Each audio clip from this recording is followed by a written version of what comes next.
Hi, ഞാൻ ലക്ഷ്മി കൃഷ്ണൻ, ഒരു skin care enthusiast ആണ്. ഇന്ന് നമ്മൾ പറയാൻ പോകുന്നത് കുറച്ച് ടിപ്സുകളും ട്രിക്സുകളുമാണ് നമ്മുടെ ഹൈപ്പർ പിഗ്മെന്റേഷൻ അല്ലെങ്കിൽ മെലാസ്മ, ഡാർക്ക് സ്പോട്സ്, ഡിസ്കളറേഷൻ ഒക്കെ മാറ്റുന്നതിനെ പറ്റിയിട്ട്. പക്ഷെ ഇത് ഫുള്ള് കണ്ടാലേ നിങ്ങൾക്ക് ഫുള്ള് മനസ്സിലാകത്തുള്ളൂ. വീഡിയോ ഫുള്ള് കാണുക. പക്ഷെ ആദ്യമായിട്ട് കാണുന്നെങ്കിൽ ചാനൽ സബ്സ്ക്രൈബ് ചെയ്യാൻ കണ്ടിട്ടും സബ്സ്ക്രൈബ് ചെയ്യാത്ത ആൾക്കാരുടെയും സബ്സ്ക്രൈബ് ചെയ്യുന്നതിനെ പറ്റി ഒന്ന് ആലോചിക്കുക. നമുക്ക് വീഡിയോയിലോട്ട് ഇടാം. ഹൈപ്പർ പിഗ്മെന്റേഷന്റെ ഏറ്റവും വലിയ കോസ് ഏതെന്ന് പറഞ്ഞാൽ നമുക്കത് മാറ്റാൻ പറ്റുന്ന ഏറ്റവും വലിയ ടിപ്സും ട്രിക്സും അതിനകത്ത് കിട്ടും. ഏറ്റവും വലിയ കോസ് ഏതെന്ന് വെച്ചാൽ സൺലൈറ്റ് ആണ്. അതായത് ഇപ്പം നിങ്ങൾ സണ്ണിലോട്ട് കൂടുതൽ എക്സ്പോഷർ വരുമ്പോഴത്തേക്ക് അതിനകത്തുള്ള യു വി റേസിലെ അത് നല്ല ഹൈ എനർജി ഉള്ള സാധനമാണ്. ഇത് നമ്മുടെ സ്കിന്നിനകത്തോട്ട് ഒരു ഓക്സിഡേറ്റീവ് സ്ട്രെസ് കൊടുക്കും. ഈ സ്ട്രെസ് കാരണം നമ്മുടെ മെലാനിൻ പ്രൊഡക്ഷൻ കൂടും. അത് കാരണം നമുക്കൊരു ടാനിങ് എഫക്റ്റ് വരും. അതല്ലാന്നുണ്ടെങ്കിൽ നിങ്ങളുടെ ഓൾറെഡി ഇല്ല ഒരു പിഗ്മെന്റേഷൻ ഉണ്ടെങ്കിൽ അത് വേഴ്സ് ആവും. അതല്ല നിങ്ങൾക്ക് മെലാസ്മയൊക്കെ വരാനുള്ള ട്രിഗറിങ് ഫാക്ടറോ, നിങ്ങൾക്ക് പിമ്പിൾസ് ഒക്കെ ഉണ്ടെങ്കിൽ ആ പിമ്പിൾസ് ഇരിക്കുന്ന ഭാഗത്ത് ഒരു ഹൈപ്പർ പിഗ്മെന്റേഷൻ ഡാർക്ക് സ്പോട്ട്സ് വരാനായിട്ട് ഈ സൺലൈറ്റ് കാരണം. അതുകൊണ്ടാണ് നമ്മൾ ഹൈപ്പർ പിഗ്മെന്റേഷൻ, ഡാർക്ക് സ്പോട്ട്, മെലാസ്മയുടെ ഏറ്റവും വലിയ കാരണം സൺലൈറ്റ് ആണെന്ന് പറയുന്നത്. അപ്പൊ അതിനുവേണ്ടി എന്ത് ചെയ്യണമെന്ന് വെച്ചാൽ സൺ പ്രൊട്ടക്ഷൻ തന്നെയാണ്. റെഗുലർ ആയിട്ട് സൺസ്ക്രീൻ ഇടുക. ഇനി അടുത്ത ഡൗട്ട് വരുന്നതെന്ന് വെച്ചാൽ നിങ്ങൾ റെഗുലർ ആയിട്ട് സൺസ്ക്രീൻ ഇടുമ്പോൾ നിങ്ങൾക്ക് വിറ്റാമിൻ ഡി ഡെഫിഷ്യൻസി ഉണ്ടാവുമോ എന്നുള്ളതാണ്. കാരണം ഇപ്പൊ നമുക്ക് കൊറോണയെ കഴിഞ്ഞപ്പോഴാണ് നമ്മൾ ഈ വിറ്റാമിൻ ഡി ഡെഫിഷ്യൻസിയെ പറ്റി കൂടുതൽ മനസ്സിലാക്കാൻ തുടങ്ങിയത്. മാത്രമല്ല വിറ്റാമിൻ ഡി ഡെഫിഷ്യൻസി നമ്മുടെ മെന്റൽ ഹെൽത്തിനെയൊക്കെ ബാധിക്കുന്ന സാധനം. കാരണം വിറ്റാമിൻ ഡി കുറയുകയാണെങ്കിൽ നമുക്ക് ഡിപ്രഷൻ അങ്ങോട്ടൊക്കെ പോകും. അപ്പൊ ശ്രദ്ധിക്കേണ്ടത് എന്ന് വെച്ചാൽ നമ്മൾ സൺസ്ക്രീൻ ഇട്ടു എന്ന് പറഞ്ഞിട്ട് നമുക്ക് ഒരിക്കലും വിറ്റാമിൻ ഡി ഡെഫിഷ്യൻസി വരത്തില്ല. അപ്പൊ സൺസ്ക്രീൻ ഇടുക എന്നുള്ളത് ഏറ്റവും ഇമ്പോർട്ടന്റ് ആയിട്ടുള്ള ഒരു കാര്യം. മാത്രമല്ല അത് റീഅപ്ലിക്കേഷൻ നടത്താൻ പറ്റിയാൽ അത് ഏറ്റവും നല്ലത്. മഴയത്തും സൺസ്ക്രീൻ്റെ ആവശ്യമുണ്ട്. പിന്നെ മൂന്നാമത് ഏറ്റവും ഇമ്പോർട്ടന്റ് ആയിട്ടുള്ള കാര്യം എന്ന് വെച്ചാൽ ഓവർ എക്സ്പോഷർ, സൺലൈറ്റ് ആയിട്ടുള്ള ഓവർ എക്സ്പോഷർ ഉണ്ടെങ്കിൽ മാക്സിമം പ്രൊട്ടക്റ്റീവ് ക്ലോത്ത്സുകൾ ഇടുക. അതായത് ഇപ്പൊ ഹെൽമെറ്റ് പുറത്ത് വർക്ക് ചെയ്യുന്ന ആൾക്കാരാണെങ്കിൽ നിങ്ങൾക്ക് ഹെൽമെറ്റ് ഇടാം. അതല്ലെങ്കിൽ അത്രയും മാക്സിമം ക്ലോത്തിങ്സ് യൂസ് ചെയ്യാം. പിന്നെ മാത്രമല്ല ഇപ്പൊ സൺ പ്രൊട്ടക്റ്റിംഗ് ഡ്രസ്സസ് തന്നെ അവൈലബിൾ ആണ്, അത് യൂസ് ചെയ്യാം. അങ്ങനെ എന്തെങ്കിലുമൊക്കെ ചെയ്യാം. നിങ്ങൾ ഡ്രൈവ് ചെയ്യുമ്പോൾ പോലും നിങ്ങളുടെ കൈയുടെ രണ്ട് ഭാഗത്തും ഒരു സൺസ്ക്രീൻ ഇടുന്നത് നല്ലതാണ്. ബൈക്കിൽ റൈഡ് ചെയ്യുമ്പോഴത്തേക്ക് സൺസ്ക്രീൻ കോട്ടുകൾ യൂസ് ചെയ്യുക. അങ്ങനെയൊക്കെയുള്ള കാര്യങ്ങൾ നമ്മൾ കുറെ ചെയ്യുമ്പോഴത്തേക്ക് നമുക്ക് സൺ പ്രൊട്ടക്ഷൻസ് നാച്ചുറലി കിട്ടും. പിന്നെ ഹൈപ്പർ പിഗ്മെന്റേഷന്റെ അടുത്ത് മാത്രമാണോ സൺ പ്രൊട്ടക്ഷൻ വരുന്നതെന്ന് വെച്ചാൽ അല്ല. നമ്മുടെ സ്കിൻ ക്യാൻസർ വരാതിരിക്കാനും സൺസ്ക്രീൻ ഒക്കെ നമ്മളെ ഹെൽപ്പ് ചെയ്യും.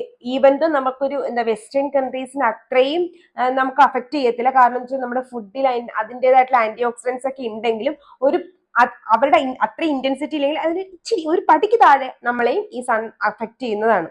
പിന്നെ പണ്ടത്തെ ആൾക്കാർ സൺസ്ക്രീൻ യൂസ് ചെയ്യുന്നില്ല. ഇപ്പോഴത്തെ ആൾക്കാർക്ക് എന്തിനാണ് ഈ സൺസ്ക്രീൻ എന്ന് ചോദിക്കുന്ന ആൾക്കാരോട് ഒന്ന് പണ്ടത്തെ കാലാവസ്ഥയല്ല ഇപ്പോഴത്തെ കാലാവസ്ഥ, പണ്ടത്തെ ജീവിത സാഹചര്യം അല്ല ഇപ്പോഴത്തെ സാഹചര്യങ്ങള്. മൂന്നാമത്തത് പണ്ടൊരു സാധനം കണ്ടുപിടിച്ചിട്ടില്ല എന്നതുകൊണ്ട് കണ്ടുപിടിച്ച നല്ല സാധനങ്ങൾ നമ്മൾ ഫോളോ ചെയ്യാണ്ട് ഇരിക്കേണ്ട ആവശ്യമില്ലല്ലോ. സോ അതും കൂടെ ശ്രദ്ധിക്കുക. അപ്പൊ ഹൈപ്പർ പിഗ്മെന്റേഷൻ ഏറ്റവും വലിയ കോസ് എന്ന് വെച്ചാൽ സൺലൈറ്റ് ആണ്. മാക്സിമം അതിൽ നിന്ന് പ്രൊട്ടക്ഷൻ നേടുക എന്നുള്ളതാണ് ഇമ്പോർട്ടന്റ് ആയിട്ടുള്ള കാര്യം. ഇനി എല്ലാവർക്കും സൺസ്ക്രീനിൽ വെച്ചിട്ട് വരുന്ന സംശയം എന്തെന്ന് വെച്ചാൽ ഞാൻ സൺസ്ക്രീൻ ഇട്ടാൽ അപ്പൊ കറുക്കും, അതല്ലെങ്കിൽ സൺസ്ക്രീൻ എന്നെ ഓവറായിട്ട് ഓയിലി ആക്കുന്നുണ്ട് എന്നൊക്കെയുള്ള സംശയങ്ങളാണ്. അല്ലെങ്കിൽ എന്റെ സ്കിൻ ടൈപ്പിനനുസരിച്ച് ഞാൻ സൺസ്ക്രീൻ ഏത് സെലക്ട് ചെയ്യണം, സ്റ്റിക്ക് സൺസ്ക്രീൻ മതിയോ എന്നൊക്കെ ആൾക്കാർ ചോദിക്കും. ഫസ്റ്റ് എന്ന് വെച്ചാൽ നമുക്ക് സൺസ്ക്രീൻ ഡാർക്ക് ആക്കുന്നത് ചില ആൾക്കാർക്ക് സിങ്ക് ഓക്സൈഡ്, ടൈറ്റാനിയം ഓക്സൈഡ് പോലെയുള്ള സൺസ്ക്രീനുകൾ നിങ്ങളുടെ സ്കിന്നിനെ ഒന്ന് ഡാർക്ക് ആക്കും. അതിന്റെ ആ ഒരു പിഗ്മെന്റേഷൻ അതല്ലെങ്കിൽ അതിന്റെ ഒരു അലർജിക് സൈഡ് എന്നാണ് നമ്മൾ പറയുന്നത്. അപ്പൊ അങ്ങനെയുള്ള ആൾക്കാർ കെമിക്കൽ ഫിൽറ്റേഴ്സ് ഉള്ള സൺസ്ക്രീൻ അടുത്തോട്ട് പോവുക. കെമിക്കൽ ഫിൽറ്റേഴ്സ് ഉള്ള സൺസ്ക്രീൻ എന്ന് വെച്ചിട്ട് പേടിക്കേണ്ട ആവശ്യമൊന്നുമില്ല. നമ്മുടെ സൺസ്ക്രീനകത്ത് രണ്ട് ഫിൽറ്റേഴ്സ് ഉണ്ട്. കെമിക്കൽ ഫിൽറ്റേഴ്സും ഫിസിക്കൽ ഫിൽറ്റേഴ്സും. ആവോ ബെൻസീൻ, ഓക്സി ബെൻസീൻ എന്നൊക്കെ വരുന്നതാണ് നമ്മൾ കെമിക്കൽ ഫിൽറ്റേഴ്സിലോട്ട് പോകും. സിങ്ക് ഓക്സൈഡ്, ടൈറ്റാനിയം ഓക്സൈഡ് ഒക്കെയാണ് ഫിസിക്കൽ ഫിൽറ്റേഴ്സിനകത്തോട്ട് വരുന്നത്. ഒന്നുകിൽ ഫിസിക്കൽ സൺസ്ക്രീൻസ് യൂസ് ചെയ്യുക, കെമിക്കൽ സൺസ്ക്രീൻസ് യൂസ് ചെയ്യുക. അതല്ലെങ്കിൽ നിങ്ങൾ യൂസ് ചെയ്ത സൺസ്ക്രീനിന്റെ നിങ്ങൾക്ക് ആ ഇൻഗ്രീഡിയൻ ലിസ്റ്റിലോട്ട് നോക്കുമ്പോൾ നിങ്ങൾക്ക് മനസ്സിലാവും ഏതാണ് നിങ്ങളുടെ അലർജിയുള്ള സാധനം. ഒന്നുകിൽ സിങ്ക് ഓക്സൈഡ് ആയിരിക്കും, അതല്ലെങ്കിൽ ടൈറ്റാനിയം ഓക്സൈഡ് ആയിരിക്കും, ചിലപ്പോൾ ഇത് രണ്ടും ആയിരിക്കും. അപ്പൊ അത് ഏതാണെന്ന് മനസ്സിലാക്കിയിട്ട് അത് ഇല്ലാത്ത സൺസ്ക്രീനുകൾ വാങ്ങിക്കാം. നമ്മൾ കടയിൽ പോയി വാങ്ങിക്കുമ്പോഴാണ് നമുക്ക് ഇൻഗ്രീഡിയൻ ലിസ്റ്റ് നോക്കാൻ ഈസിയാണ്. ഓൺലൈനിൽ വാങ്ങിച്ചാൽ നമുക്ക് ഇൻഗ്രീഡിയൻ ലിസ്റ്റ് നോക്കാനായിട്ട് ഈസിയാണ്. ഇല്ലെങ്കിൽ ഞാൻ ഇവിടെ ഇരിക്കില്ലേ കമന്റ് ബോക്സിൽ വെച്ച് കഴിഞ്ഞാൽ ഞാൻ പറഞ്ഞത് നിങ്ങൾക്ക് ഏത് സൺസ്ക്രീൻ ആയിരിക്കും സ്യൂട്ട് ആവുന്നതെന്നുള്ളത്. അപ്പൊ അങ്ങനെ സെലക്ട് ചെയ്യാം.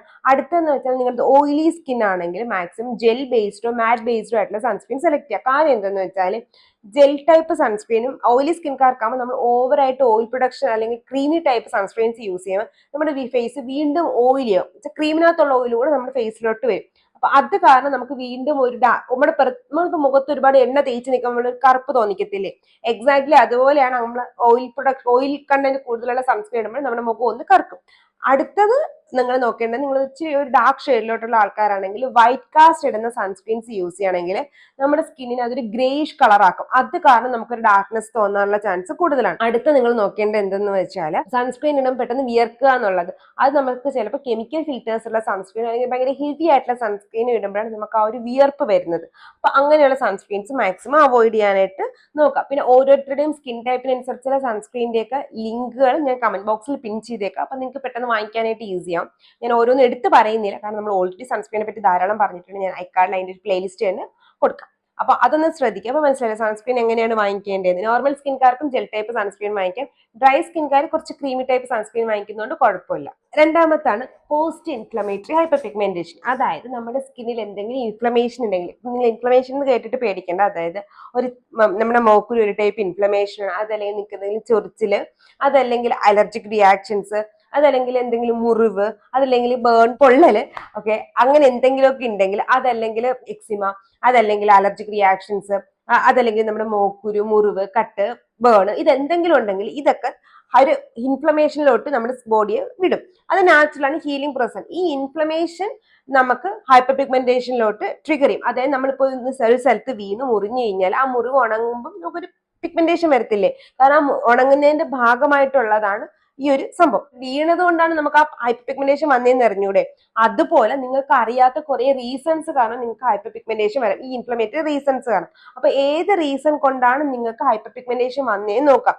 അത് ചിലപ്പോൾ നിങ്ങൾ കഴിക്കുന്ന മെഡിക്കേഷന്റെ ഭാഗമാവാം, പ്രഗ്നൻസിയുടെ ഭാഗമായിട്ട് നിങ്ങൾക്ക് വരാം, അതല്ലെങ്കിൽ നമ്മുടെ സൺചേട്ടൻ കാരണം, സൂര്യൻ ചേട്ടൻ കാരണം നമുക്ക് വരാം. നിങ്ങൾക്ക് എന്തെങ്കിലും അലർജീസ് ഉണ്ടെങ്കിൽ നിങ്ങൾ അറിയാതെ തന്നെ നമുക്കൊരു സ്ഥലത്ത് കോൺസ്റ്റന്റ് ചൊറിച്ചിൽ വരും, നിങ്ങൾ അറിയത്തില്ല, എന്തെങ്കിലും അലർജി ആയിരിക്കും. അല്ലെങ്കിൽ നമ്മൾ ക്ലോത്ത്സിന്റെ എന്തെങ്കിലുമൊക്കെ അലർജി, യൂസ് ചെയ്യുന്ന പ്രൊഡക്ട്സിന്റെ ഒക്കെ അലർജിയാണ്, ഒരു ചെറിയ ചൊറിച്ചിലാണ്. ഈ ചൊറിച്ചിൽ ലീഡ്സ് ടു ഹൈപ്പർ പിഗ്മെന്റേഷനിലോട്ട് പോകും. അപ്പൊ എന്താണോ നിങ്ങളുടെ ഇൻഫ്ലമേഷന്റെ കാരണം അത് മനസ്സിലാക്കിയിട്ട് അതനുസരിച്ച് ട്രീറ്റ് ചെയ്യുക എന്നുള്ളതാണ് രണ്ടാമത്തെ ടിപ്പ്. ഒന്നാമത്തെ സൺലൈറ്റ്, രണ്ടാമത്തത് ഞാൻ ഈ പറഞ്ഞ നമ്മുടെ പോസ്റ്റ് ഇൻഫ്ലമേറ്ററി ഹൈപ്പർ പിഗ്മെന്റേഷൻ ഉണ്ടാവുന്നതിന്റെ റീസൺ. കാരണം നമ്മൾ ആ റീസൺ നോക്കാതെ നമ്മൾ എന്തെങ്കിലുമൊക്കെ ചെയ്തു കഴിഞ്ഞു കഴിഞ്ഞാൽ നമ്മൾ കുടം കമത്തി വെച്ച് വെള്ളം ഒഴിക്കുന്ന പോലെയാണ്. കാരണം നമുക്ക് റീസൺ അറിയത്തില്ല. നിങ്ങൾ അതിനു വേണ്ടി ഇങ്ങനെ ട്രീറ്റ്മെന്റ് കുറെ സെറംസും കുറെ ക്രീംസും ഒക്കെ ഇങ്ങനെ യൂസ് ചെയ്തുകൊണ്ടിരിക്കും. ഏറ്റവും അവസാനം നിങ്ങൾ ഏതെങ്കിലും ഒരു സ്കിൻ വൈറ്റനിങ് ക്രീംസ് വരെ യൂസ് ചെയ്യാൻ തുടങ്ങും. നമ്മുടെ ബോഡിക്ക് തന്നെ നല്ലതല്ല. അപ്പൊ നമുക്ക് പറയാൻ പറ്റത്തില്ല എന്താണ് റീസൺസ് എന്ന്. അപ്പൊ റീസൺ അറിയാണ്ട് നമ്മൾ ആ ഒരു ഹൈപ്പർ പിഗ്മെന്റേഷൻ ട്രീറ്റ് ചെയ്യാൻ നിൽക്കുകയാണെന്നുണ്ടെങ്കിൽ അതൊരിക്കലും മാറാൻ പറ്റത്തില്ല. അപ്പൊ ടിപ്പ് നമ്പർ 2, നിങ്ങളുടെ എന്താണോ ഹൈപ്പർ പിഗ്മെന്റേഷന്റെ കാരണം അത് മനസ്സിലാക്കുക എന്നുള്ളതാണ്. അതിന് നിങ്ങൾക്ക് സ്വന്തമായിട്ട് അത് മനസ്സിലാക്കാൻ കഴിഞ്ഞില്ല എന്നുണ്ടെങ്കിൽ ഒരു ഡെർമറ്റോളജിസ്റ്റിന്റെ അടുത്ത് പോയി കഴിഞ്ഞു കഴിഞ്ഞാൽ അവർക്കത് മനസ്സിലാക്കി തരാൻ കുറച്ചും കൂടി ഈസിയാവും. അപ്പൊ അവരുടെ അടുത്തൊന്ന് പോയി അവരൊന്ന് കൺസൾട്ട് ചെയ്തിട്ട് ആ ഒരു ഹൈപ്പർ പിഗ്മെന്റേഷൻ മാറ്റുന്നതാണ് ഏറ്റവും ബെസ്റ്റ്. അല്ലാണ്ട് ഇപ്പൊ ഞാൻ ഇത്രയും നാളും ഇത് യൂസ് ചെയ്തിട്ടും എനിക്ക് ആ റിസൾട്ട് കിട്ടിയില്ല എന്നുണ്ടെങ്കിൽ നിങ്ങൾ യൂസ് ചെയ്യുന്നു എന്നുള്ളത് ശരിയാണ്. കാരണം നമ്മൾ വെള്ളം കോരുന്നു എന്നുള്ളത് സത്യം, പക്ഷെ നിറയ്ക്കേണ്ട കുടം കമത്തി വെച്ചേക്കാണല്ലോ. അപ്പൊ അതുപോലെ ആയിപ്പോ.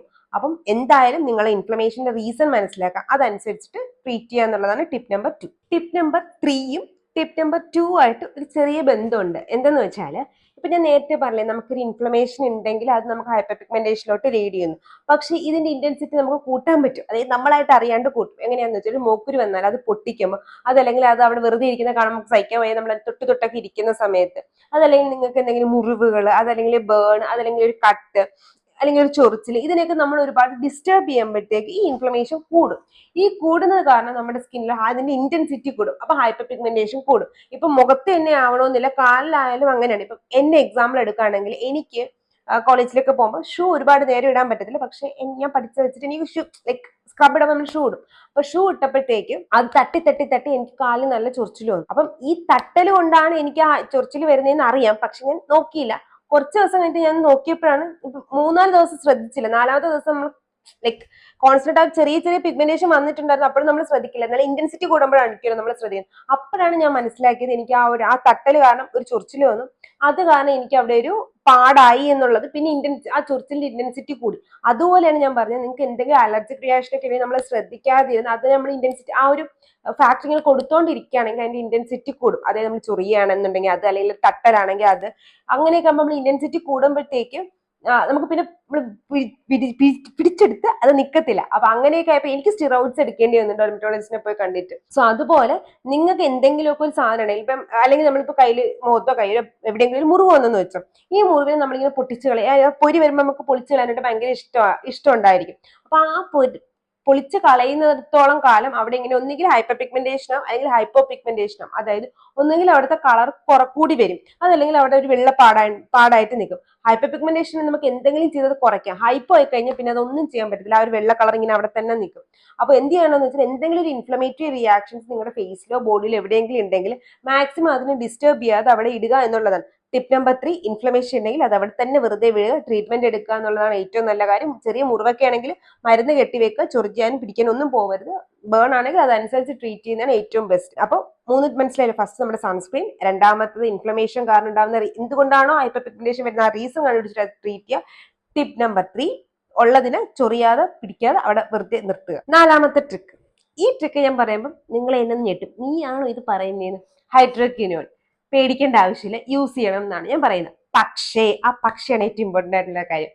എന്താന്ന് വെച്ചാൽ ഹൈഡ്രോക്വിനോൺ ഞാൻ എപ്പോഴും പറയുന്നുണ്ട്, നമുക്ക് ഹൈപ്പർ പിഗ്മെന്റേഷൻ മാറ്റാൻ ഏറ്റവും നല്ലൊരു ഏജന്റ് ആണ് ഹൈഡ്രോക്വിനോൺ. ഒരു സംശയവും ഇല്ല, കോജിക് ആസിഡിനൊക്കെ ഏറ്റവും ടോപ്പിൽ നിൽക്കുന്ന സാധനം ഹൈഡ്രോക്വിനോൺ. സംഭവം എന്ന് വെച്ചാൽ ഇതൊരു ഓവർ ദി കൗണ്ടർ പ്രൊഡക്റ്റ് ആയിട്ട് വിൽക്കുമ്പോൾ, അതായത് നമ്മൾ മെഡിക്കൽ ഷോപ്പുകൾ റാൻഡം ആയിട്ട് വിൽക്കുമ്പോൾ നമ്മൾ അത് വാങ്ങി യൂസ് ചെയ്യും. അതിന്റെ പ്രോപ്പർ എങ്ങനെ യൂസ് ചെയ്യണമെന്ന് അറിഞ്ഞൂടാതെ, അതല്ലാന്നുണ്ടെങ്കിൽ അത് നിങ്ങൾക്ക് ആവശ്യമുണ്ടോ ഇല്ലയോ എന്ന് അറിഞ്ഞൂടാതെ ഇപ്പൊ നമ്മൾ വാങ്ങിച്ച് യൂസ് ചെയ്യും. ഹൈഡ്രോക്വിനോൺ നിങ്ങൾക്ക് മെലാസ്മയൊക്കെ ഉണ്ടെങ്കിൽ, അത് ഭയങ്കര മെലാസ്മ ഉണ്ടെങ്കിൽ, അതല്ലെങ്കിൽ ഭയങ്കര ഇന്റൻസ് ആയിട്ടുള്ള ഹൈപ്പർ പിഗ്മെന്റേഷൻ ഉണ്ടെങ്കിൽ മാറ്റാൻ ഏറ്റവും ബെസ്റ്റ് ഹൈഡ്രോക്വിനോൺ ആണ്. ഏറ്റവും ഫാസ്റ്റിൽ മാറ്റുന്നത് ഹൈഡ്രോക്വിനോണിനാണ്. സംഭവം എന്തെന്ന് വെച്ചാൽ ഇത് നമ്മൾ ഡോക്ടറിന്റെ അടുത്ത് പോയി വാങ്ങിച്ച് ഉപയോഗിക്കുമ്പോൾ മാത്രമേ അതിന്റെ ബെസ്റ്റ് റിസൾട്ട് കിട്ടത്തുള്ളൂ. ആൾക്കാർ ഇത് അല്ലാണ്ട് വാങ്ങിക്കും, അതായത് നമ്മുടെ ഒളിഞ്ഞു കിടക്കുന്ന ഒരു വില്ലനായിട്ട് അല്ലെങ്കിൽ സീപ്പർ സെല്ലായിട്ട് വാങ്ങിക്കും, തേർഡ് പാർട്ടി. അതായത് ഈ ഫെയർനെസ് ക്രീം എന്നുള്ള പേരിൽ. ഈ ഫെയർനെസ് ക്രീമിൽ ഇവർ വിൽക്കുന്നത് പ്യുവർ ഫോം ഹൈഡ്രോക്വിനോൺ അല്ല, ഇതിനകത്ത് മെർക്കുറിയും കൂടെ ഉണ്ടാവും. മെർക്കുറി ബെസ്റ്റ് ഏജന്റ് ആണ് നമ്മുടെ സ്കിന്നിന് ഈവൺ ഔട്ട് ചെയ്യാൻ, മെലാനിൻ പ്രൊഡക്ഷൻ കൺട്രോൾ ചെയ്യും. നമ്മൾ ഓൾറെഡി അതിനെപ്പറ്റി ഡിസ്കസ് ചെയ്തിട്ടുണ്ട്, ഞാൻ ഐക്കാർഡിൽ കൊടുക്കാം. അല്ലാതെ പറയുന്നത് വെച്ചാൽ നമ്മുടെ സ്കിന്നിന് വൈറ്റ് കളർ തരാൻ മെർക്കുറി ബെസ്റ്റ് സാധനമാണ്. മെർക്കുറി അതുപോലെ നമ്മുടെ ജീവൻ കളയാനും ബെസ്റ്റ് സാധനമാണ്. സംഭവം എന്തെന്ന് വെച്ചാൽ നമ്മുടെ സ്കിൻ കെയറിൽ ഇനഫ് എമൗണ്ട് മെർക്കുറി മാത്രമേ യൂസ് ചെയ്യാൻ പറ്റൂ. FDA അപ്രൂവ്ഡ് ആയിട്ടുള്ള ഇനഫ് എമൗണ്ട് മെർക്കുറി മാത്രമേ നമുക്ക് യൂസ് ചെയ്യാൻ പറ്റുള്ളൂ. പക്ഷേ ഞാൻ നേരത്തെ പറഞ്ഞ പോലെ നമ്മൾ ഈ അൺഓതറൈസ്ഡ് ആയിട്ടുള്ള ക്രീമുകൾ, നമ്മൾ ഈ വൈറ്റനിങ് ക്രീംസ് എന്നൊക്കെ പറഞ്ഞ് വാങ്ങിക്കുന്ന സാധനത്തിൽ ഓവർ എമൗണ്ട് ഓഫ് മെർക്കുറി ഉണ്ടാകും. ഇതാണ് നമ്മുടെ ബോഡിയെ കില്ല് ചെയ്യുന്നത്, ഓർഗൻ ഡാമേജ് ഒക്കെ ഉണ്ടാക്കുന്നത് ഈ സാധനമാണ്. അപ്പൊ ഇതും ഹൈഡ്രോക്വിനോണും കൂടി ഒരുമിച്ച് ഉപയോഗിക്കുമ്പോൾ നമ്മുടെ സ്കിന്നിന് ഒരുപാട് പ്രശ്നങ്ങൾ ഉണ്ടാകും. അപ്പം എന്താ ചെയ്യേണ്ടതെന്ന് വെച്ചാൽ, നിങ്ങൾക്ക് ഹൈപ്പർ പിഗ്മെന്റേഷൻ, മെലാസ്മ ഒക്കെ നല്ല ഇന്റൻസ് ആയിട്ടുണ്ടെങ്കിൽ കോജിക് ആസിഡ് അല്ലെങ്കിൽ ആൽഫ ആർബിറ്റിൻ പോലെയുള്ള സാധനങ്ങൾ വാങ്ങിക്കുന്നതിന് പകരം ഒരു ഡെർമറ്റോളജിസ്റ്റിനെ പോയി കണ്ടിട്ട് അവരുടെ അണ്ടറിൽ ഹൈഡ്രോക്വിനോൺ ട്രീറ്റ്മെന്റ് എടുക്കുന്നതാണ്. പെട്ടെന്ന് മാറുകയും ചെയ്യും, പെട്ടെന്ന് നമുക്ക് റിസൾട്ട് കിട്ടുകയും ചെയ്യും. പിന്നെ നമ്മുടെ സാധാരണ കോജിക് ആസിഡ് ഒക്കെ യൂസ് ചെയ്ത് പോവുകയാണെങ്കിൽ പിന്നെ നമുക്കത് വരാതിരിക്കാനും പറ്റും.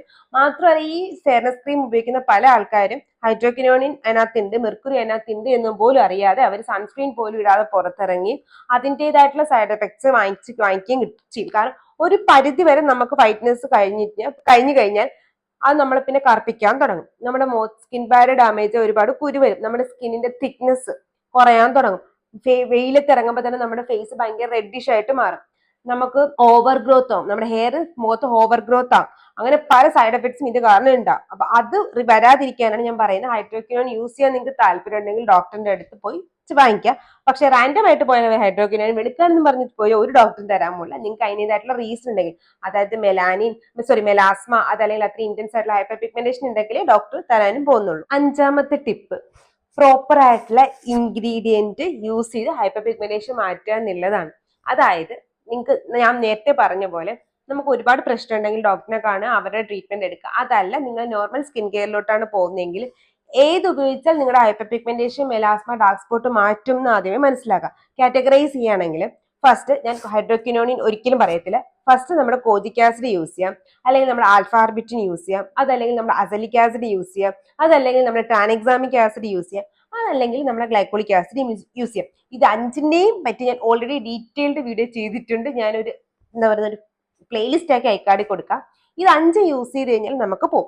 അതിന്റെ കൂടെ നിങ്ങൾ റെറ്റിനോൾ യൂസ് ചെയ്ത് കഴിഞ്ഞാൽ നിങ്ങൾക്ക് ഹൈപ്പർ പിഗ്മെന്റേഷൻ ഒരു പരിധി വരെ കുറയ്ക്കാൻ പറ്റും. കാര്യം അത് മൈൽഡ് ആയിട്ട് എക്സ്ഫോളിയേറ്റ് ആണ്, എക്സ്ഫോളിയേറ്റ് ചെയ്യാൻ ഹെൽപ്പ് ചെയ്യും. പിന്നെ നമ്മുടെ ആന്റി ഏജിങ് പ്രോപ്പർട്ടിയും കൂടെ അതിനുണ്ട്. പിന്നെ അതായത് നമ്മുടെ കൊളാജനൊക്കെ ഒന്ന് ബൂസ്റ്റ് ചെയ്യുമ്പോഴത്തേക്ക് അതൊന്ന് കുറച്ചെടുക്കാൻ പറ്റും. ഇത് കൂടാതെ നമുക്ക് വിറ്റാമിൻ സി യൂസ് ചെയ്താൽ ഒരു സ്കിൻ ബ്രൈറ്റനിങ് കിട്ടും. ഈ 5 സാധനങ്ങളുടെയും കൂടെ ഈ പറയുന്ന വിറ്റാമിൻ സിയും റെറ്റിനോളും കൂടി യൂസ് ചെയ്യണമെങ്കിൽ നമുക്ക് ബെസ്റ്റ് റിസൾട്ട് കിട്ടും. എന്നും പറഞ്ഞിട്ട് ഗ്ലൈക്കോളിക് ആസിഡും വിറ്റാമിൻ സിയും കൂടെ ഒരുമിച്ച് ഒരുപോലെ ഉപയോഗിക്കരുത്. അത് രണ്ടും ഒരുമിച്ച് ഉപയോഗിച്ച് പണി കിട്ടും. അതുപോലെയാണ് ഗ്ലൈക്കോളിക് ആസിഡ് സിറവും റെറ്റിനോളും ഒക്കെ നമ്മൾ ഒരുമിച്ച് ഉപയോഗിക്കുമ്പോൾ പണി കിട്ടുന്നത്. അത് നമ്മൾ സ്കിൻ കെയർ ലെയറിങ്ങിന്റെ വീഡിയോയിൽ അതിനെപ്പറ്റി പറഞ്ഞിട്ടുണ്ട്. അപ്പോൾ ഓൾമോസ്റ്റ് നമ്മൾ പറഞ്ഞിട്ടുള്ളതാണ് ഇതെല്ലാം. ഞാൻ കമ്പൈൻ ചെയ്ത് പറയുന്നത് കേട്ടോ ഇതെല്ലാം. അപ്പൊ ഇത്രയും സാധനങ്ങൾ ഉപയോഗിച്ച് വെച്ച് കഴിഞ്ഞാൽ നമുക്ക് ഹൈപ്പർ പിഗ്മെന്റേഷൻ മാറ്റും. ഇല്ല, നിയാസിനമൈഡ് യൂസ് ചെയ്ത് കഴിഞ്ഞാൽ ഹൈപ്പർ പിഗ്മെന്റേഷൻ മാറത്തില്ല. വിറ്റാമിൻ സി മാത്രം ഉപയോഗിച്ചാൽ ഫോട്ടോ ഏജിങ് ആയിട്ടുള്ള ഫോട്ടോ കാരണം, അതായത് സൺലൈറ്റ് കാരണം ഉണ്ടായ ചെറിയ ചെറിയ ഡാർക്ക് സ്പോട്ടുകൾ മാറ്റാം എന്നതിലല്ലാണ്ട് നല്ല രീതിയിലുള്ള hyper pigmentation vitamin C use ചെയ്താലും മാറാൻ പോകത്തില്ല. പക്ഷെ വിറ്റാമിൻ സി ഞാൻ ഈ പറഞ്ഞ ഇൻഗ്രീഡിയന്റ് വേണ്ടി കമ്പൈൻ ചെയ്ത് യൂസ് ചെയ്യണമെങ്കിൽ നമുക്ക് ബെസ്റ്റ് റിസൾട്ട് കിട്ടുകയും ചെയ്യും. അപ്പൊ ഇത്രയാണ് ഇമ്പോർട്ടന്റ് ആയിട്ടുള്ള പ്രൊഡക്ട്സ് നമ്മൾ ഹൈപ്പർ പിഗ്മെന്റേഷൻ മാറ്റാൻ വേണ്ടി യൂസ് ചെയ്യുന്നത്. പിന്നെ നമ്മുടെ നാച്ചുറലി പറയുന്ന പ്രൊഡക്റ്റ് ചോദിച്ചാൽ ഞാൻ യൂസ് ചെയ്യാത്തതുകൊണ്ട് എനിക്ക് അതിനെപ്പറ്റി ഡീറ്റെയിൽ ആയിട്ട് അറിയത്തില്ല. എന്നാലും ഇപ്പൊ നമ്മൾ എന്തെങ്കിലും ആഴ്ചയിലൊരിക്കൽ ഒരു പാക്ക് ഒക്കെ ഉപയോഗിച്ച് മൈൽഡ് ആയിട്ട് എക്സ്ഫോളിയേഷൻ നടക്കുന്ന കാരണം നമുക്കൊരു ബ്രൈറ്റ്നസ് കിട്ടും. പക്ഷെ പ്രോപ്പർ ആയിട്ട് നമ്മുടെ നാച്ചുറൽ ഇൻഗ്രീഡിയന്റ് മാത്രം യൂസ് ചെയ്ത് ഹൈപ്പർ പിഗ്മെന്റേഷൻ മാറ്റാൻ പറ്റുമോ എന്ന് വെച്ചാൽ സയന്റിഫിക്കലി കംപ്ലീറ്റ്ലി പ്രൂവൺ ആവാത്തതുകൊണ്ട് എനിക്ക് അറിയത്തില്ല. എനിക്ക് മാറിയിട്ടില്ല, അതുകൊണ്ട് എനിക്ക് അറിയത്തില്ല. അതാണ് സത്യം. സോ അത്രയും മനസ്സിലായല്ലോ. അപ്പോൾ പ്രോപ്പർ ആയിട്ടുള്ള ഇൻഗ്രീഡിയന്റ് എടുക്കുക, ഹൈപ്പർ പിഗ്മെന്റേഷൻ ട്രീറ്റ് ചെയ്യുക, അണ്ടർലൈൻ ഇഷ്യൂസ് എടുക്കുക, ഡോക്ടറിനെ കാണുക. ഹൈഡ്രോക്വിനോനെ പേടിക്കുന്നത്, പക്ഷെ ഡോക്ടറിന്റെ അണ്ടറിൽ മാത്രമേ അത് യൂസ് ചെയ്യാൻ പാടുള്ളൂ. സൺസ്ക്രീൻ ഏറ്റവും ഇമ്പോർട്ടന്റ് ആണ്. ഹൈപ്പർ പിഗ്മെന്റേഷൻ വന്നത് മാറാനും വരാതിരിക്കാനും ഫ്യൂച്ചറിലോട്ട് അത് വരാതിരിക്കാനും ഒക്കെ സൺസ്ക്രീൻ ഇമ്പോർട്ടന്റ് ആണ്. അപ്പൊ നമ്മൾ ഇന്ന് സംസാരിച്ചത് നമ്മുടെ ഹൈപ്പർ പിഗ്മെന്റേഷൻ മാറ്റാനുള്ള 5 ട്രിപ്പുകളെ പറ്റിയിട്ടാണ്. ടിപ്പ് അല്ലെങ്കിൽ ട്രിക്സ് എന്നും പറയും. 5 ടിപ്പ് അല്ലെങ്കിൽ ട്രിക്സിനെ പറ്റിയിട്ടാണ് നമ്മൾ സംസാരിച്ചത്. പക്ഷേ ഇതിനെപ്പോലത്തെ ഇനിയും നിങ്ങൾക്ക് ഡൗട്ട്സ് ഉണ്ടാവും ഹൈപ്പർ പിഗ്മെന്റേഷനെ പറ്റിയിട്ട്. എൻ്റെ അടുത്ത് ഏറ്റവും കൂടുതൽ ക്വസ്റ്റ്യൻ വരുന്നത് ഹൈപ്പർ പിഗ്മെന്റേഷനെ പറ്റിയിട്ടാണ്. ഞാൻ ഈ പറഞ്ഞല്ലാണ്ട് എന്തെങ്കിലുമൊക്കെ ഡൗട്ട്സ് ഉണ്ടെങ്കിൽ കമന്റ് ബോക്സിൽ പറഞ്ഞാൽ നമുക്ക് Q&A ചെയ്യാവുന്നതാണ്. ഇതുപോലത്തെ skin care and hair care video ആയിട്ട് എൻ്റെ ട്യൂസ്ഡേയും തേഴ്സ്ഡേയും സൺഡേയും വരുന്നത്. Lakshmi signing off. ടാറ്റാ.